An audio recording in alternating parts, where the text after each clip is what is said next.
Well, good afternoon, everybody. How y'all doing? Pretty good here, and welcome to the channel. Today is reveal day. Just to give you a little bit of a recap, I have been test driving this, which is right there, Toyota Tacoma for the last few days. I've been doing that because I'm trying to decide, or tried to decide, whether or not I would trade in my Toyota Tundra, which is right there, off on this Toyota Tacoma.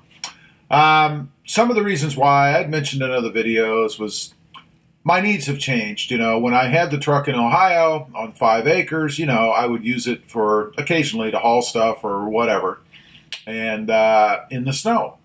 Where I'm at now in Texas, we don't get snow.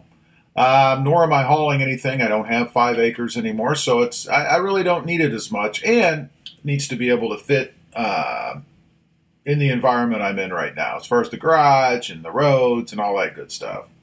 So, without further ado, the one that I chose to keep or buy is the Toyota Tacoma, right there. That is the truck that I have bought.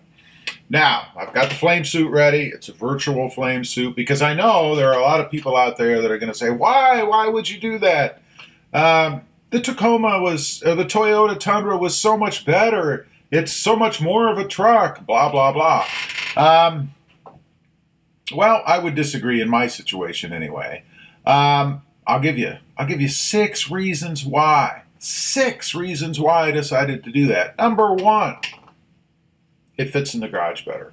Now, I know you don't run out, trade a vehicle, you know, spend money. I didn't spend any money, by the way. Well, in essence, I mean, the Tundra was paid for, so I traded it keys for keys and walked away with some cash. So anyway, it fits in the garage. Right now, if you've seen any of the other videos, I've got 2 lifts in the garage. It's a 2-car garage, in essence, converted into a 4-car garage. The Tundra did not fit very well on the lifts. And even if I left the lifts down or pulled in underneath, you know, put the lift up, I still didn't fit well. It was very tight, very difficult to get in and out, to the point that I worried every time I did it whether or not I would damage it. And sooner or later, it was going to happen. I'm going to scrape it. I'm going to hit something. I don't know. Because you even had to fold the driver's side mirror in, which, by the way, didn't have power folding mirrors, every time you took it in and out. And to be even safer, you really should fold the passenger mirror in as well, in my scenario. Which means you got to get out of the truck, walk around the truck, because you can't reach it from the driver's side with the console in the middle. That was a drag. So that's the number 1 reason. The number 2 reason, mods. You know, I want a lifted truck. Ultimately, I want a lifted truck. I want to be able to change the wheels and the tires out to something more aggressive. With the setup I have now, even though it would fit, as tight as it is, I can't do that. Because if I was to go any wider on the tires, it would not fit in between the posts on the lift, nor would I be comfortable with enough meat, if you will, on the ramps to be able to pull the truck on and be able to lift it up in the air. It was already overhanging with stock tires. As far as the height goes, no way. Not enough clearance above the lift itself when you're pulled in underneath, or between the lift and the ceiling when you're pulled in on top and put a vehicle underneath. So that wasn't going to fly either. That's probably the biggest set of mods, the tires, the wheels, and the height, I guess, the lift that I wanted to do that I wouldn't have been able to do with the Tundra. So I will be able to do that with the Tacoma. I already have something in mind. Going to go talk to somebody next week, actually, about that. So should be pretty cool. Should be an awesome stance on this truck. It's going to be a beast. I don't need a massive truck anymore. You know, as I mentioned, or as I've mentioned before, you know, we've moved. I don't live on 5 acres anymore. We don't get snow here. If we do, it lasts 10 minutes. So I don't need a big, giant, massive truck. I don't haul anything. And even if I do need to, the Tacoma will handle whatever I'm going to haul around. I don't need to tow anything. I don't tow boats and trailers and all that kind of stuff, so I don't need the towing capacity that the Tundra offered. So I'm not going to be missing that by going to the Tacoma. It fits better. It fits better everywhere. It's not just my garage. It fits better on the streets. It fits better in the parking lots. It fits better everywhere. You know, in this environment that I'm in now, it's much tighter than it was where I was at before. Spaces are a little bit smaller, if you will. When I say spaces, I mean in general, not just, you know, parking spaces. So it's easier to get around, it's easier to maneuver, and that's not to say that you couldn't do it in a Tundra. There are plenty of giant, massive trucks here. More probably than I've ever seen anywhere I've ever been. So obviously people do it. But I'm speaking for my own comfort, for my own personal view. Just easier to drive, just easier to get around. Don't have to worry so much or pay as much attention. And I'm not saying you shouldn't pay attention when you're on the road. That's insanity. But just easier to live with on a day-to-day basis.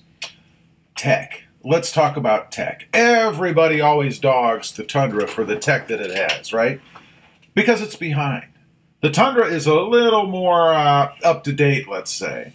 It has a better radio. It has a better screen. It looks better.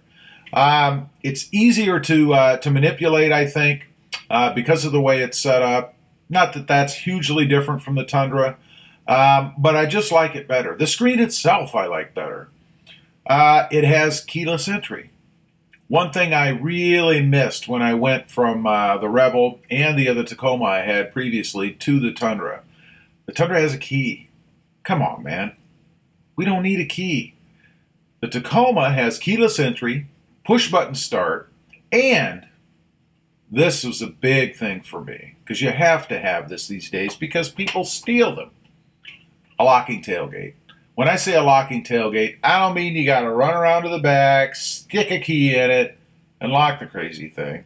I mean when you hit the remote and lock all the rest of the doors, the tailgate locks.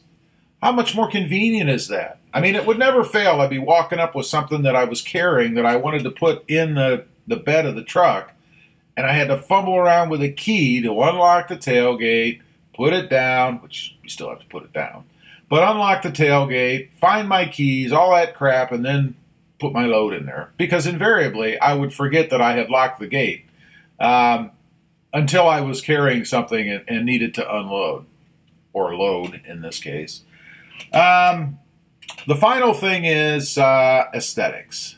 You know, generally, and I think this is true with most people, except for if you're using something for work, then it's a little different scenario. But when you go out and you look for a vehicle, usually it's the one that you find the most visually pleasing that at least starts the process. That's what points you in the direction for what you're going to get. That is very true for me. I don't believe that I've ever owned a vehicle for any reason that I didn't think was aesthetically pleasing. Now, I have mentioned in many, many previous videos about what I think is the best looking truck on the road. It's still the Tacoma. The Tacoma, in my opinion, is the best looking truck on the road. It looks sporty. It looks aggressive. I love everything about it.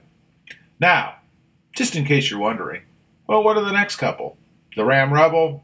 That's probably next, or just Ram in general. They have a really good looking truck. And then the Tundra. I would say at this point for me, Tundra is probably number 3. So from an aesthetic standpoint, that was a no-brainer. One other thing I will mention, it's always the elephant in the room that nobody wants to talk about, but everybody always does, fuel economy. The Tacoma obviously is much better. It's a lighter truck. It should do quite well on the roads as far as fuel economy goes. We will check that out. I'll be curious to see. Real world for me in the Tundra, it was getting about 15.6 to 16.6, let's say, miles per gallon in that truck. Never any better. So anyway, I just wanted to get on here, talk about that a little bit. As you're aware, I've been looking at some other things. I've had some lift concerns, and I've solved that. I hope that you'll stick around. I hope that People don't leave just because I change vehicles. If you watch the channel, you know I change vehicles quite often. Although, I am hoping to have the current mix that I have for quite a while, get some long-term feedback out of it. One other thing I'll say about the Tundra, I had it for, I don't know, maybe a year and a half, something like that. And it was trouble-free, had over 11,000 miles on it, which I know is not a ton. Still, over 11,000 miles on it, and I never had one issue as far as anything that I need to take back to the dealer. As usual, appreciate you guys watching. Leave a comment down below. Let me know what you think. Be gentle. Give this video a big thumbs up. Don't forget to hit that subscribe button. And I'll see you next time on the web. Have a good day. Bye.